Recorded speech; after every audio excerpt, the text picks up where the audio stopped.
রঞ্জন গোস্বামী তার স্মৃতিচারণে আজ দীনেশ মজুমদার ভবনে রক্তদান কর্মসূচির আয়োজিত করলেন এসএফআই ছাত্র সংগঠনের তরফ থেকে। এবং উল্লেখযোগ্য পরায়ণভাবে এই রক্তদান শিবিরের মাধ্যমে তারা যে বিষয়বার্তাকে তুলে ধরতে চাইলেন, ইতিমধ্যেই রাজ্য জুড়ে দেখা যাচ্ছে রক্তের প্রবল সংকট, আর সরকারি ব্লাড ব্যাঙ্কগুলোতে ইতিমধ্যে এই রক্তের কিন্তু প্রচুর পরিমাণে ঘাটতি দেখা যাচ্ছে। তার কথা মাথায় রেখে তারা বলছেন প্রতি বছর শহীদ রঞ্জন গোস্বামীর স্মৃতিচারণে কিন্তু এই রক্তদান কর্মসূচি করে থাকেন, যা প্রতি বছরের ন্যায় আজও তারা অনুষ্ঠিত করলেন। সেখানে এই রক্তদান শিবিরে সাফল্যমণ্ডিত করার জন্য কিন্তু উপস্থিত ছিলেন এসএফআই ইতিমধ্যেই রাজ্য সম্পাদক যিনি রয়েছেন কলকাতা জেলার দেবাঞ্জন দে, এবং অন্যদিকে দাঁড়িয়ে কিন্তু প্রতিকুর রহমান থেকে শুরু করে সৃজন ভট্টাচার্য থেকে শুরু করে প্রত্যেকে এসএফআইয়ের শীর্ষ নেতৃত্বরা আজ উপস্থিত ছিলেন এই রক্তদান কর্মসূচিকে সাফল্যমণ্ডিত করতে। এবং আগামী দিনে দেখা যাচ্ছে এসএফআই কলকাতা জেলার সংগঠনের তরফ থেকে আরও একাধিক রক্তদান কর্মসূচি করার অনুষ্ঠানের ইঙ্গিতপূর্বক বার্তা দিলেন আজ এই রক্তদান কর্মসূচি থেকে।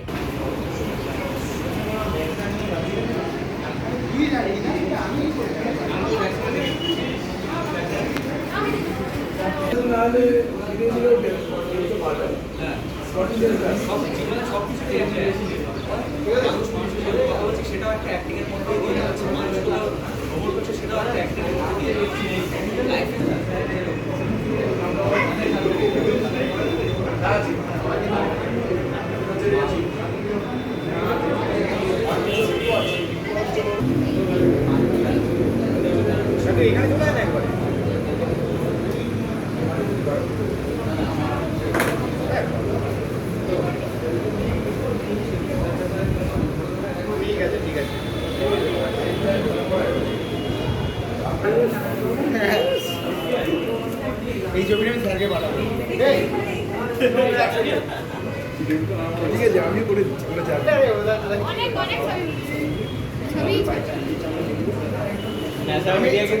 আমি সবার ছবি পাঠাবো আর ওর ছবি পাঠাবো। Difference between man and women. হ্যাঁ ভাই, এটা কি করে বলো? অভিনন্দা, আজকে আপনারা রক্তদান শিবির করছেন, মূলত কোন বিষয়কে সামনে রেখে এই রক্তদান শিবির করা হচ্ছে?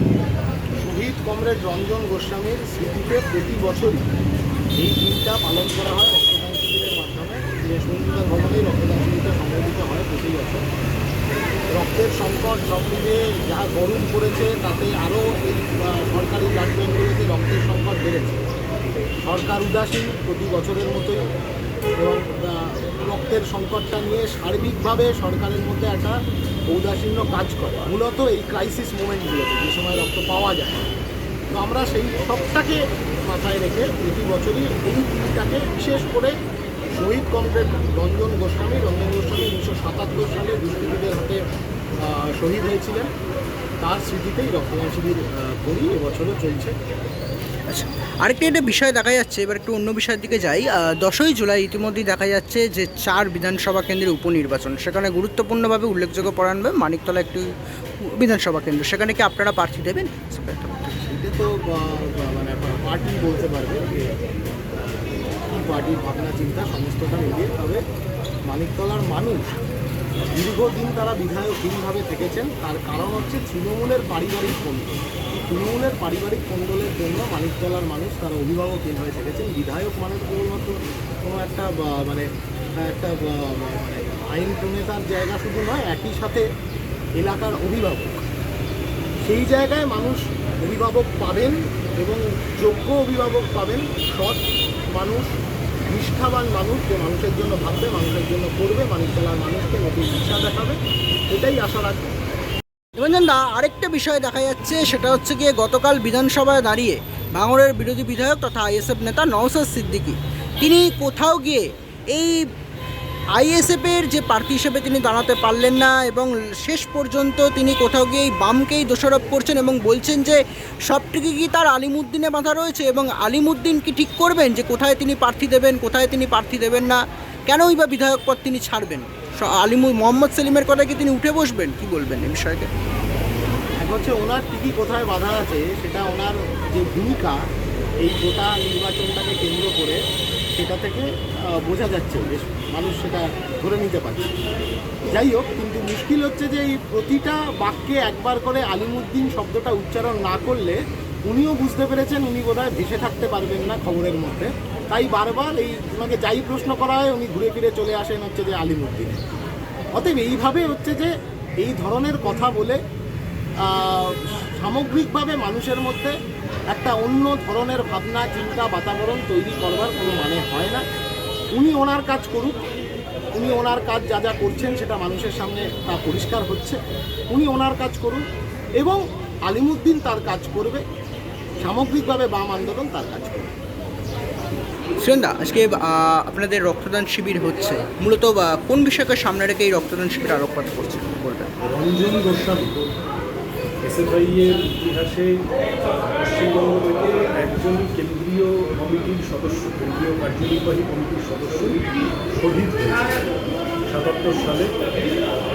তখন সরকার আসার ঠিক আগে 11ই জুন রঞ্জন গোস্বামী শহীদ হয়। রঞ্জন গোস্বামীর স্মরণে আমাদের রাজ্য অফিসের পক্ষ থেকে নাম করা আছে, এবং এই 11ই জুন তার স্মরণে 2000, আমি যদি খুব ভুল না বলি, 13 সাল থেকে সম্ভবত ব্লাড ডোনেশন ক্যাম্পটি করে। এমনি গ্রীষ্মকালে তো রক্তের একটা আকাল থাকে, এটা আমরা ক্যালেন্ডারে করি। এই বছরও এসএফআই রাজ্য কমিটি তারা এটা করেছে, খুবই ভালোভাবে অর্গানাইজ করেছে। আমি এসেছিলাম, এসে দেখলাম যে নির্বাচনের দৌড়াদৌড়ি এইসবের মধ্যে বেশ কিছুদিন রক্ত দেওয়া হয়নি, তাহলে একটু রক্ত দিয়ে দেয়। রক্তদান সবসময় অত্যন্ত এবং মানে স্বাস্থ্যকর, ভালো তো বটেই, মানুষের কাজে লাগে তো বটেই, নিজের জন্য স্বাস্থ্যকর। কিন্তু ফলত আমিও একটু রক্ত দিয়ে গেলাম অনেক। আচ্ছা সুরেন্দা, অন্য একটা বিষয় যাই, সেটা হচ্ছে গিয়ে 10ই জুলাই ইতিমধ্যেই দেখা যাচ্ছে যে 4 বিধানসভা কেন্দ্রে উপনির্বাচন, যার মধ্যে রয়েছে মানিকতলা। এই মানিকতলার ক্ষেত্রে কি আপনারা কোনো রকমভাবে প্রার্থী দেবেন? কী বলবেন? এটা এখনো আমাদের পার্টি বসে কথা হবে এবং নেতৃত্ব একটা জায়গায় ঠিক করবে। এক্ষুনি আমার পক্ষে বলে দেওয়া কঠিন যে কী দাঁড়াতে চলেছে। তবে মানিকতলায় তৃণমূল বিজেপির বিকল্প শক্তিকে জেতানোর জন্য বামপন্থীরা নামতে বসে। আরেকটি একটা বিষয় দেখা যাচ্ছে, গতকাল বিধানসভায় দাঁড়িয়ে ভাঙড়ের বিরোধী বিধায়ক তথা আইএসএফ নেতা নওশাদ সিদ্দিকী তিনি বলছেন যে এই যে বাম আইএসএফের জোট যে হলো না, তিনি সম্মুখেভাবে বামকেই দায়ী করছেন এবং বলছেন সব টিকি তার আলিমুদ্দিনে বাঁধা রয়েছে, আলিমুদ্দিনের কথায় তিনি উঠবে বসবেন। কি বলবেন? মোহাম্মদ সেলিম তো অন্য কথা বলেছেন। বিমান বসু সারা জীবন তিনি বামফ্রন্টকে আগলে রেখেছেন। বিমান বসু তো কেবল সিপিআইএমের নেতা নয়, বিমান বসু জোট রাজনীতির অন্যতম সফল কুশীলবদের একজন বাংলার রাজনীতির ইতিহাসে। বিমান বসু মিথ্যে কথা বলছেন আর অন্য কেউ সত্যি কথা বলছে, এইটা মানানো একটু কঠিন। যাই হোক, কিছু একটা তালমিল ওনাদের পছন্দ মতো সবটা হয়নি আইএসএফ নেতৃত্বে। কিন্তু আমি তো নির্বাচনের সময় বারবার বলেছি, আচ্ছা ঠিক আছে, তৃণমূল বিজেপিকে হারানোর জন্য একসাথে আসতে হবে।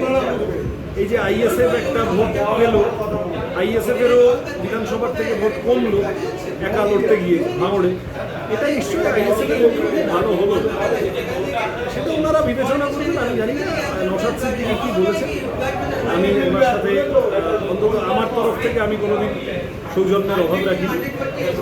আমি আশা করব তৃণমূল বিজেপি ঐক্য ভবিষ্যতে তৈরি হবে এবং সেখানে যে যে শক্তি চায়, মন থেকে চায় যে তৃণমূল বিজেপি হারুক, সেই শক্তি তাদের মতো করে পাঠাবে।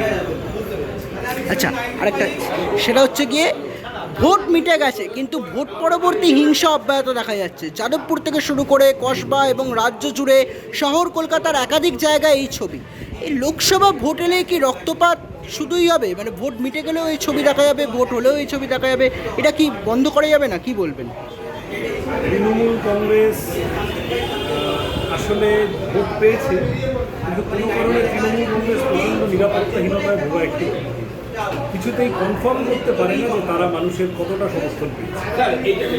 ফলত তৃণমূল কংগ্রেস যাই ভোট পাক না কেন, তৃণমূল কংগ্রেস কনস্ট্যান্টলি মানুষের উপর অত্যাচার, বিরোধীদের উপর অত্যাচার, গণতন্ত্র ধ্বংস করা এই প্রক্রিয়ার মধ্যে দিয়ে যায়।